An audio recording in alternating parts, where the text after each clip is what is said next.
Good morning, everyone. So, after a long gap, once again, we are going to start chapter statistics from your mathematics.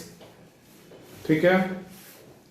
In this chapter, we have to study about what is statistics. सबसे पहले what is statistics? हम लोग क्या क्या पढ़ने वाले हैं सबसे पहले हम लोग देख लें what is statistics. दूसरा measurement of central tendency. Measurement of central tendency. Third one is frequency distribution table.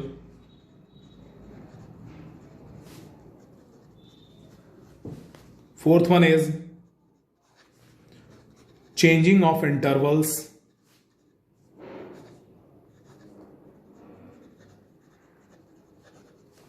And the last one is bar graph and histogram. यही हम लोगों को सिलेबस में पढ़ना है. ठीक है ना. तो सबसे पहले तो हम लोग समझें कि व्हाट इज स्टैटिस्टिक्स. स्टैटिस्टिक्स होता क्या है. स्टैटिस्टिक्स क्या होता है भाई. Statistics is a branch of mathematics which deals with the collection, organisation and representation of data. ठीक है. It is branch of mathematics which deals with collection, organization and representation of data. ठीक है. तो one by one हम लोग समझते हैं कि कलेक्शन, ऑर्गेनाइजेशन, रिप्रेजेंटेशन होता क्या क्या है, कैसे होता है, हम लोग समझते हैं इसको. सबसे पहले तो कलेक्शन क्या है. कलेक्शन ऑफ डेटा कहने का मतलब क्या है आप समझिएगा. Collection of data for example हम लोग बात करें number of children in a family, और हम लोग निकाल रहे हैं 20 फैमिलीज का. तो हम लोग अगर अरेंज करना शुरू करें, मोहल्ले में अगर घूमना शुरू करें, तो किसी के घर में गए और वन बाय वन सारे घर में पूछे तो 2, 3 कोई बताएगा 2, कोई बताएगा 3, कोई 1, कोई 5, किसी घर में 4, किसी घर में 2, किसी घर में 3, किसी घर में 1, किसी घर में 2. इस तरह से हम लोग को 40 हाउसेज में पता चलेगा कि टोटल हर घर में चिल्ड्रन कितने हैं. ठीक है. तो this is known as the collection of data. Collection of data. ये डेटा कुछ भी हो सकता है. डेटा कुछ भी हो सकता है, not only number of children. ये हम अगर बात करेंगे कि उसी तरह से हम अगर किसी चीज की बात करते हैं, अगर एक स्कूल में आते हैं, आप स्कूल में हो, आपकी क्लास में बच्चों का marks obtained by students in maths, तो वो भी एक कलेक्शन ऑफ डेटा हो गया. किसी को 40 आया, किसी को 45 आया, किसी को 95 आया, किसी को 85 आया, किसी को 83 आया, एंड दिस वे. तो this is also collection of data. ये क्या है. कलेक्शन ऑफ डेटा है. अंडरस्टूड. तो कलेक्शन ऑफ डेटा कहने का मतलब क्या होता है. Collection of data in the sense, collection of data कहने का मतलब क्या हुआ. कलेक्शन ऑफ डेटा का मतलब हुआ कोई भी चीज, कोई भी information in the form of numbers. Data क्या हुआ. Data is collection of information in numeral form, number form में. ठीक है. समझ में आई बात. अब इसमें आपको बता दें, जो हम लोगों ने बात किया डेटा का, डेटा की बात कर रहे हैं, तो ये डेटा हम लोग 2 तरह का पढ़ते हैं, देखते हैं. First data is ungrouped data. Ungrouped data. And the second one is grouped data. ठीक है, अब इसको आप समझिएगा अनग्रुप्ड और ग्रुप्ड क्या है। अनग्रुप्ड क्या है, आप सबसे पहले इसको समझिएगा। जैसे हम बात कर रहे हैं, कोई भी डेटा हमने लिया, जैसे हमने अभी लिया था number of children in 20 houses, 20 families. तो हम लिए किसी घर में 2 3 5 6 2 3 1 7 3 5 1 0 3 5 1 2, और जैसे हमने रख दिया, जैसे हमने लिया वैसे ही हमने लिख दिया। This is known as ungrouped data. इसको हम और क्या बोल सकते हैं, इसको हम बोल सकते हैं रॉ डेटा। रॉ, जैसा था वैसे ही फॉर्म में रख दिए, क्या बोल सकते हैं इसको, रॉ डेटा। ठीक है, इसी को हम अगर अरेंज कर दिए, जैसे हम बात करें 0 वाले कितने हैं 1, 1 वाला कितना है 3, 0 वाला 1, 1 वाले कितने हैं 3 हैं, उसके बाद 2 वाले कितने हैं, उसी तरह से 3 है, 3 वाले कितने हैं, उसी तरह से 3 है, 5 वाले कितने हैं, उसी तरह से 3 है, 6 वाले कितने हैं 1 है, 7 वाला कितना है 1 है। तो this is known as the grouping of data, grouping, grouped data. ठीक है, तो यहां पे एक चीज आया कि हमने यहां लिखा नंबर ऑफ चिल्ड्रन, और 0 कितने हैं, कितने घरों में है, एक घर में। 1 बच्चा कितने घर में है, 3 घर में। 2 बच्चे कितने घर में है, 3 घरों में। तो ये क्या हुआ, frequency. Frequency, number of times repetition of data. Frequency क्या है, number of times repetition of data. This is known as the frequency of the data. Clear होगा, क्लियर हुआ। और ये ग्रुप फॉर्म में भी हो गया, 0 वाले कितने हैं, 1 वाले कितने हैं, 2 वाले कितने हैं। ये थोड़ा जंबल्ड है देखने में भी और समझने में भी। इसको देख के बड़े आराम से हम लोग समझ सकते हैं। तो this is known as the grouped data, this is ungrouped and this is group data. अब हम आपको बताएं, यही अगर 8 बच्चों का हो, 9 बच्चों का हो, 10 बच्चों का हो, 15 बच्चों का हो, 11 बच्चों का हो, 12 बच्चों का हो, इस तरह से बहुत सारे हैं, बहुत सारे। कुछ इस तरह का हम टेबल ले लिए जिसमें बहुत सारे नंबर्स हमको मिल गए, जिसकी फ्रीक्वेंसी अलग अलग हमको मिलते चले गए। उस कंडीशन में क्या करते हैं, जैसे हम उस कंडीशन में हम लिखेंगे, या ये अगर हम मार्क्स की बात कर लें, मार्क्स फ्रीक्वेंसी, जैसे 5 मार्क्स लाने वाले बच्चे 3, 10 मार्क्स लाने वाले बच्चे 8, 11 मार्क्स लाने वाले, 6 मार्क्स लाने वाले। इस तरह से अगर हम करें तो 100 मार्क्स तक की बात अगर करेंगे तो ढेर सारा नंबर आ जाएगा। तो उस कंडीशन को करने के लिए हम क्या करते हैं, उसको एक सिंपल फॉर्म में हम अरेंज करते हैं, and that is known as tabular form, जिसको हम लिखते हैं कुछ इस तरह से। जैसे 0 to 5 लाने वाले बच्चे कितने हैं, 0 to 5 लाने वाले बच्चों की फ्रीक्वेंसी क्या है। ठीक है, 5 to 10 वाले की फ्रीक्वेंसी क्या है, 10 to 15 वाले की फ्रीक्वेंसी क्या है। जैसे मान लिया जाए 5 हो गया, 3 हो गया, 7 हो गया, कुछ इस तरह से हम बना लिए। तो ये जो डेटा है, ये जो हुआ, this is also known as the grouped form. ये भी ग्रुप्ड फॉर्म हो गया, जिसको हम बड़े आराम से देख लें, बड़े आराम से समझ सकते हैं। अब यहां पे जो आया, यहां तो बड़े डायरेक्टली हम फॉर्म में लिख दिए थे कि 5 बच्चे कितने घरों में हैं, 6 बच्चे कितने घरों में हैं, 10 बच्चे कितने घरों में हैं, 11 बच्चे कितने घरों में हैं। बड़े आराम से हम समझ गए थे। लेकिन यहां पे जो है मामला, वो क्या है, वो आप देखोगे, ध्यान से आप देखिएगा। यहां 0 to 5 ये क्या है, ये क्या है भाई। तो this is known as 0 to 5 is known as interval, group of interval, group of interval, या इसको हम कह सकते हैं, डायरेक्टली हम कह सकते हैं इंटरवल ऑफ, या इंटरवल सीधा हम कह सकते हैं। अब इंटरवल में क्या है, इसको हम क्या बोलते हैं, लोअर लिमिट, लोअर लिमिट। इसको क्या बोलते हैं, this is also known as upper limit, upper limit.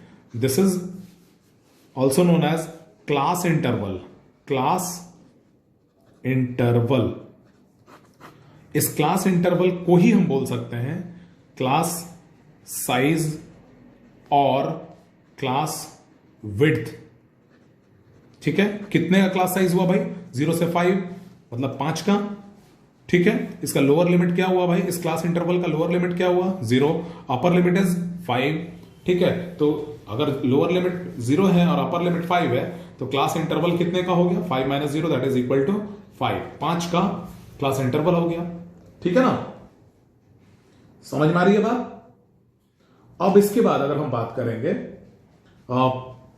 Class mark, एक और वर्ड है that is class mark. Class mark किसी का हम कैसे निकालते हैं? तो जो क्लास इंटरवल है उसका upper limit plus lower limit divided by 2, this is known as the class mark. Upper limit plus lower limit divided by 2। अब ये क्यों करते हैं, कहां करते हैं, वो सब हम लोग आगे पढ़ेंगे। अभी फिलहाल हम लोग ये समझें कि सब इन सभी चीजों को बोलते क्या है। तो सबसे पहले 0 to 5 हमने जो पढ़ा, 0 to 5 this is a class interval जिसमें 0 is lower limit, 5 is upper limit. What is the class size, class width of this class interval? Class size is 5। Class mark क्या हो गया? Class mark is 0 plus 5 upon 2 that is 2.5। Class mark is 2.5। Clear है? इसी तरह से हम आते हैं नेक्स्ट स्टेप में। तो नेक्स्ट स्टेप क्या है हमारा? जैसे हम बात कर रहे थे ग्रुप्ड डेटा का, ग्रुप्ड डेटा की बात कर रहे थे, तो ग्रुप्ड डेटा भी दो तरह के होते हैं। First is continuous and second is discontinuous. जो हम लोग टेबल में देखेंगे बेहतर समझेंगे। जैसे मान लिया जाए कोई एक हम टेबल बना रहे हैं और कुछ बच्चे हैं जिनका पॉकेट मनी है। ठीक है, जैसे 0 से 50 रुपीज की पॉकेट मनी वाले बच्चे कितने हैं? तो हम लिख लिए 5। जैसे मान लिया जाए कि किसी को 10 रुपया मिला, किसी को 20, किसी को 30, किसी को 40, किसी को 50, ये पॉकेट मनी है। ठीक है, 0 से 50 वाले पॉकेट मनी वाले बच्चे 5 हैं। 50 से 100 वाले बच्चे 10 हैं, या इसको हम और कम करते जा रहे हैं, 4 हैं। 100 से 150 वाले बच्चे 3 हैं। 150 से 200 वाले बच्चे ओनली 1। ठीक है, तो ये हमने क्या बनाया? Pocket money given by the parents to the number of students. ऐसे कितने बच्चे हैं जिनको 0 to 50 पॉकेट मनी है? 5। ऐसे कितने बच्चे हैं जिनको की पॉकेट मनी 50 to 100 है? 4। ऐसे कितने बच्चे हैं जिनकी पॉकेट मनी 100 to 150 है? 3। ऐसे कितने बच्चे हैं जिनकी पॉकेट मनी 150 to 200 है? That is 1। ठीक है, ये तो हम कर लिए। अब इसमें हमको समझना क्या है, आप देखिएगा, ये कंटिन्यूअस फॉर्म में है। कंटिन्यूअस फॉर्म और डिसकंटिन्यूअस फॉर्म हम कैसे पहचानते हैं? कंटिन्यूअस फॉर्म में ये जो अपर लिमिट है, आप देखोगे ध्यान से, पहले वाले का अपर लिमिट दूसरे वाले के लोअर लिमिट के बराबर है। तो इसको हम लोग एक और क्या कहते हैं? इसको हम कहते हैं एक्सक्लूसिव फॉर्म या एक्सक्लूसिव सीरीज। एक्सक्लूसिव फॉर्म और एक्सक्लूसिव सीरीज।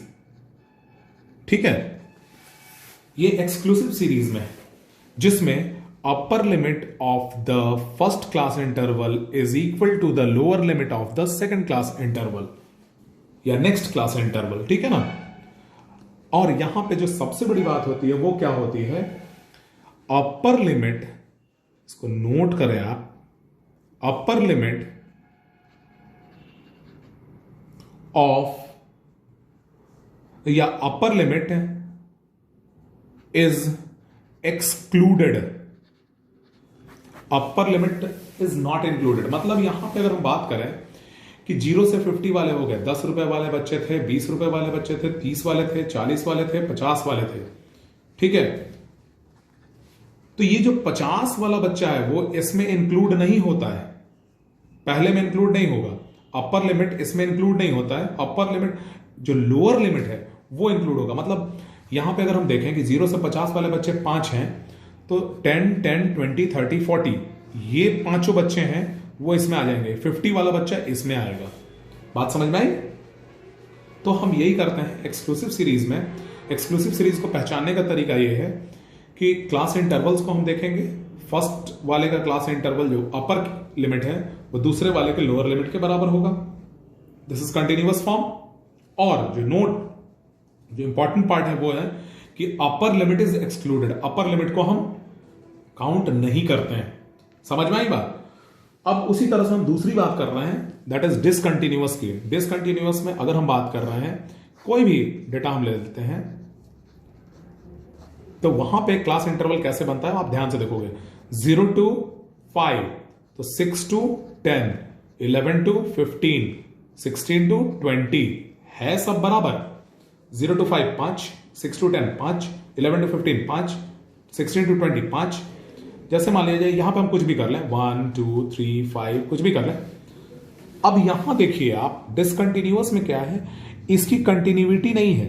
ये 5 तो यहां 6, ये 5 5 ही नहीं रह गया। आप यहां देखो ये दोनों बराबर था, इसका अपर लिमिट इसके लोअर लिमिट के बराबर था, इसका अपर लिमिट इसके लोअर लिमिट के बराबर नहीं होता है, इसीलिए ये डिसकंटिन्यूअस फॉर्म बोलते हैं, या इसको हम बोलते हैं इंक्लूसिव सीरीज या इंक्लूसिव फॉर्म।